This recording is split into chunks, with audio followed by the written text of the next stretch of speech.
On this episode, we're welcoming Jennifer Sweet, owner of Jeremiah Cafe. So, welcome aboard. Hi, thank you for having me. Can you just start off telling us how you got this idea and exactly what the cafe is for those that have not heard of it? Okay, sure. So I have a daughter with autism, and she has struggled in the public school system, and just it was awful for her. I mean, she was having panic attacks because she was 4 years behind all of her peers, and they were putting her in school suspension because they didn't want to deal with the panic attacks. And then they ended up wanting her to early release. They just didn't want to deal with her. They just, you can take her home early. So I tried online school for a while, and I realized that this wasn't working for her. So I found Jeremiah School, and Jeremiah School, we're so lucky to have it here. It's a school for the autistic here. And they were so wonderful with Kate, and she did so well. And we were so happy with it. And then you know your child's disability through your child. And then once we were at Jeremiah School, I could see all the other children with autism and how capable they were and how they really could do so much. And so in the ninth grade meeting, when Kate was in ninth grade, and we found out that there's very little prospects for them after school. There's no help for them anymore. All the help runs out, and there's not many businesses that will work with them. And my husband and I were just struck by these are kids that they can do something. They don't, they should not be having to, sit in the sofa. They should have a chance. So my husband and I were inspired through Jeremiah School and their work, and we just wanted to continue that work into adulthood and give them an opportunity to work outside of school. And so that's how Jeremiah Cafe was born. And I have a friend who's a caterer, and she really wasn't financially able to get to that next level. So I was happy to propel her to that next level as well. So I was helping her and helping the kids. So it just all kind of fit for me.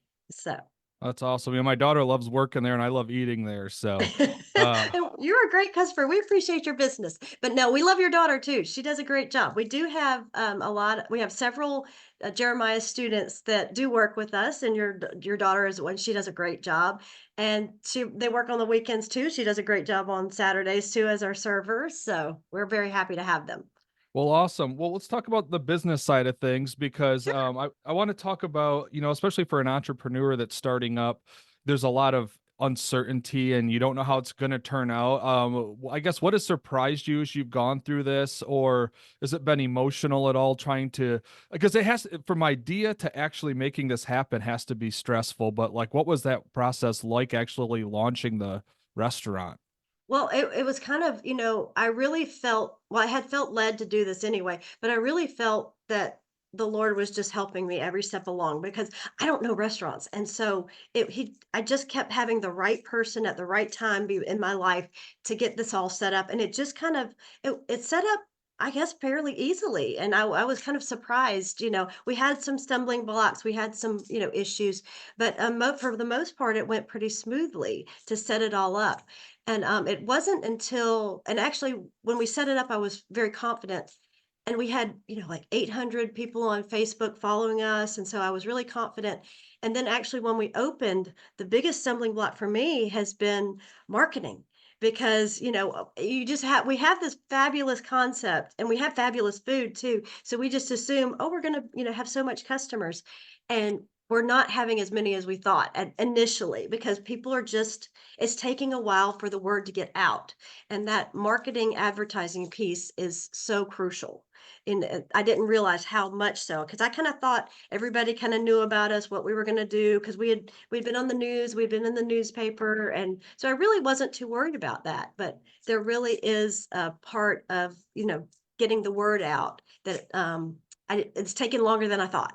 Well, So well, yeah, I know the word of mouth is the most reliable way, but it's also one of the slower it's ways. the slowest way. Yeah, And I don't exactly. know, have you noticed, like on social media, does it help? Because like I know you guys post obviously, like Yes. does the frequency of post can you tell help, or is it the comments? Because like I don't know what really like if people are commenting, because like I've never seen likes necessarily turn into I don't have you just noticed, like, if something is posted, like, is there a certain thing that would drive customers in, or is there a certain formula Yeah. you're Now using? we have now sometimes if we're advertising a special or something, sometimes people be like, "Oh, I want," like, for example, we're having chili. It's cold week, we're having chili. So we have had some people saying, "Oh, I saw you're having chili." So we have had that. But I can't say that it's that Facebook or Instagram for that matter has been a huge thing, as far as marketing or anything. And that's why I was very confused because we have so many followers. So we just assumed, "Oh, well, they're following, that means they're going to come." Not necessarily. That means they're supporting us, that they support what we're doing, but not necessarily that they're gonna come in. So it's been interesting. Well, I think too, one of the struggles, I don't know how much you can say about the Walnut Street project, but is that still hampering, or are people I okay with think it it now, or I are people scared to keep coming down by Walnut Street? I think that is kind of a I think for people who don't know or are not familiar with this area, they are hindered by it. And especially if I'm going to go to Jeremiah Cafe and you come from the other side where all the construction still is, you're going to say, "Yeah, I don't want to get in all that." Now, most people don't know that you can just go down, state of Franklin, and either side of the mill, you can get to Walnut, and it's all clear through there. But we're having trouble getting the word out that, hey, this part of Walnut's okay. And actually, Groovy Grover was really kind, and they tagged us in on a Facebook post about supporting the Walnut Street businesses, and they tagged us in, and they tagged Firehouse in, and they were just like, hey, basically, Walnut Street has really suffered from this construction, and they're encouraging people to come back and not just for theirs but for all of ours. And we really appreciated that. And I think it helps some, but it's just I think it's still, not everybody does Facebook, so it's still, so it's just getting the word out, that we are that we you can get to us over here, but I think that still being construction down there, I think it does still hurt us. Yeah. I think that's cleaning up this year, I hope anyway. It But was supposed to be done by October. When we signed the lease, we signed the lease in April, and they told us it was gonna be done by October, and, here it is October, and they're not done. So, surprise. but, uh, we're hoping by the end of the year, hope so. Well, I like the collabing on Walnut Street, and once it's done, Yeah, I think you'll get, like, obviously, random traffic will really help too if you can get yeah, that yes, open through there. yes. When you can actually just drive down the street, yes, I think that will help too. Yes, Uh, well, I do have a question about the business type because, like, because I yes, do a side consulting business, and I struggled with, like, do I want to do LLC? yeah, Do I want to do sole proprietor? Because that's the easiest, the yes, yeah, DBA. It's like $10 at the clerk or whatever. And then, of course, there's the nonprofit route. Did you right. wrestle with I did, that at I all? did. I did. I had really envisioned this to be a nonprofit.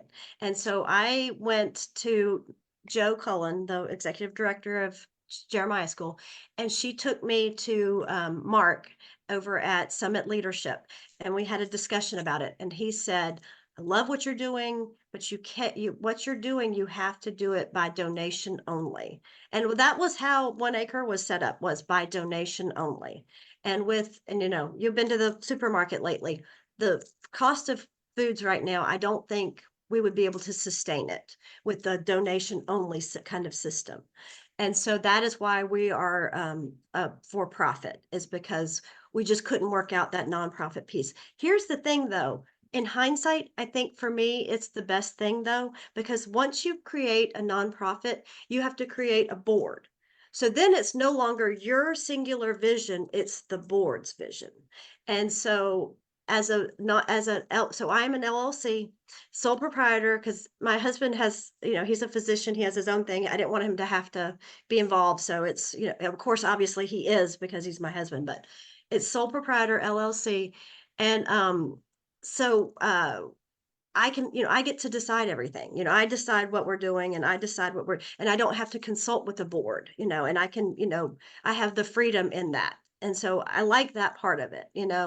But it is very confusing, and it to try to decide, which way to go. It's a tough choice. But I think for us, also the other thing I like about it is I like that this is a regular business. So these kids are not saying, I have something on my resume from a nonprofit. This Jeremiah Cafe is just a regular business. So, we're just a regular business on their resume. So hopefully that also helps them.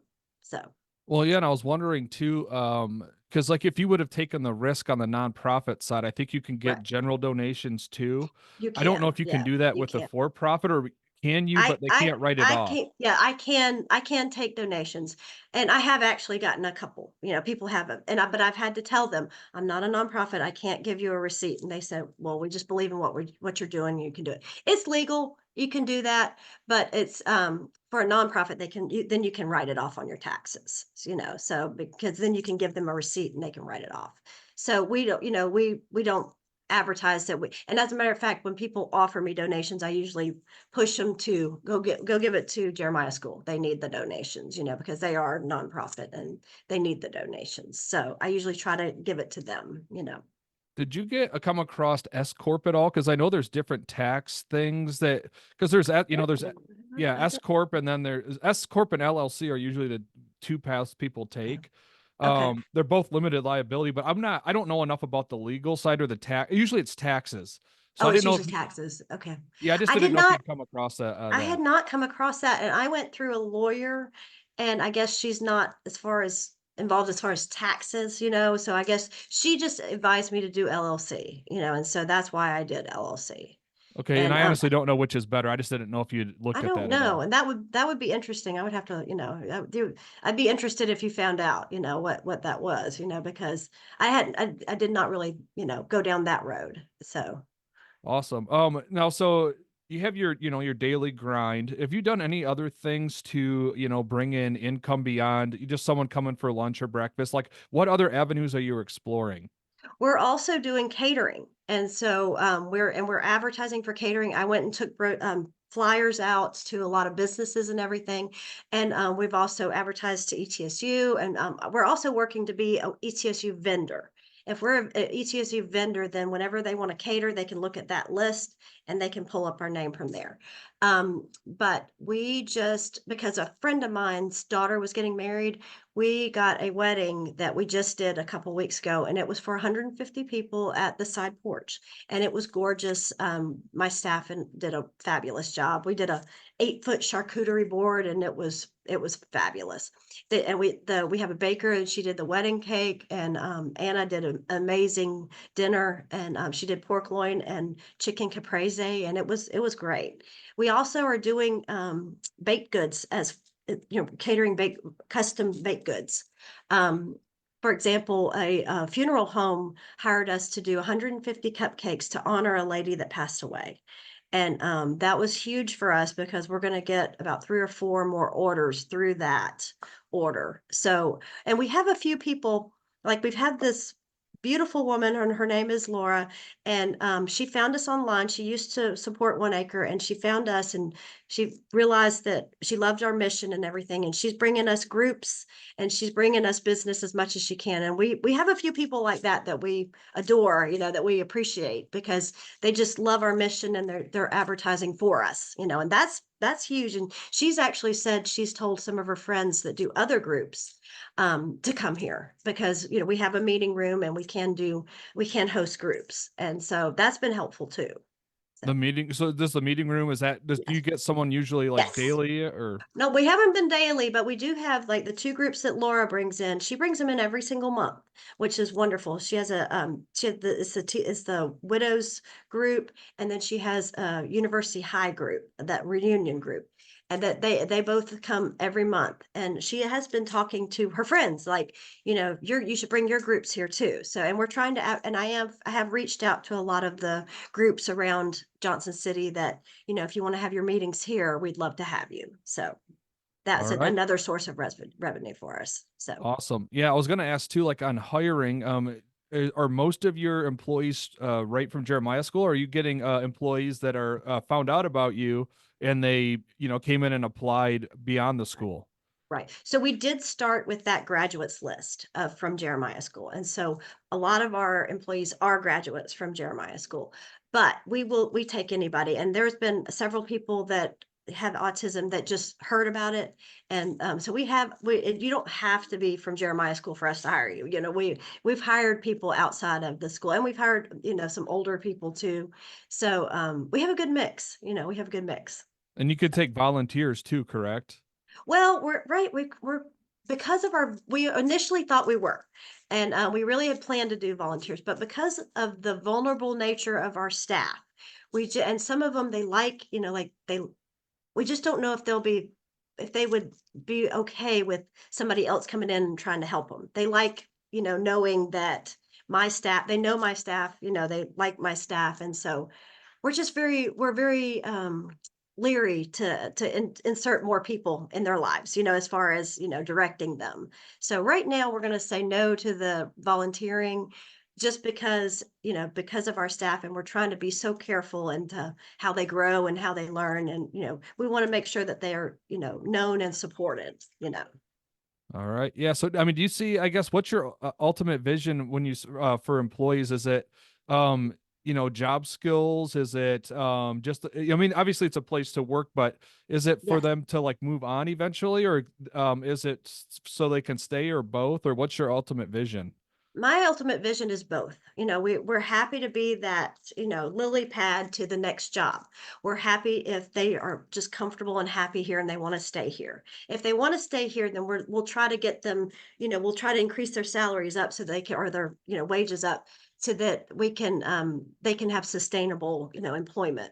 But I really think we're always going to be a combination of both. And I love, like, your daughter comes in, and at the end of the day at the school, we love to see the school kids come in, and so then that's kind of their little first job, and we love to see the graduates that only work, sometime here, and then we're happy to be whatever they need, because we have some graduates that work 2 jobs. And so, we're happy to be that other job for them, or if and a couple of them have said that they want to quit their other job and just stay with us, and that's fine too. So, whichever way it goes, I think it's going to go. The interesting thing is, I thought I needed more lead staff.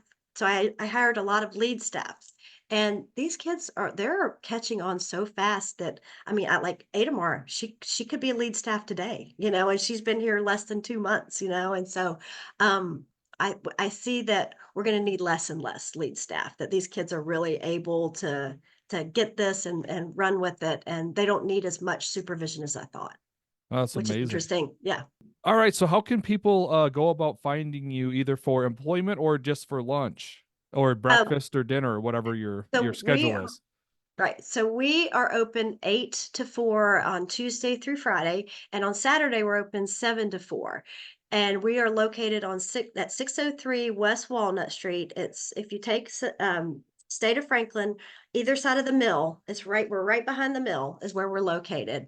And if you want to contact me, you can contact me from email, jsweet at Jeremiah Cafe, or you can do Jeremiah Cafe JC at Gmail, or you can just come visit us. And we're also up on Facebook, and we're on Instagram. All right. And then also for catering, it's go through the website too, or You can call, if with catering, you can call, or you can go through, or you can email me, or you can go through the website, whichever whatever way works for you. well, yeah, like and follow to start. That's the easiest Yes, way. that's a good start. Yeah, that's a good start. Yeah. All right, Jennifer. Well, thanks for coming on and letting us know a little bit more about Jeremiah Cafe. It's been great. Thank you so much for having me.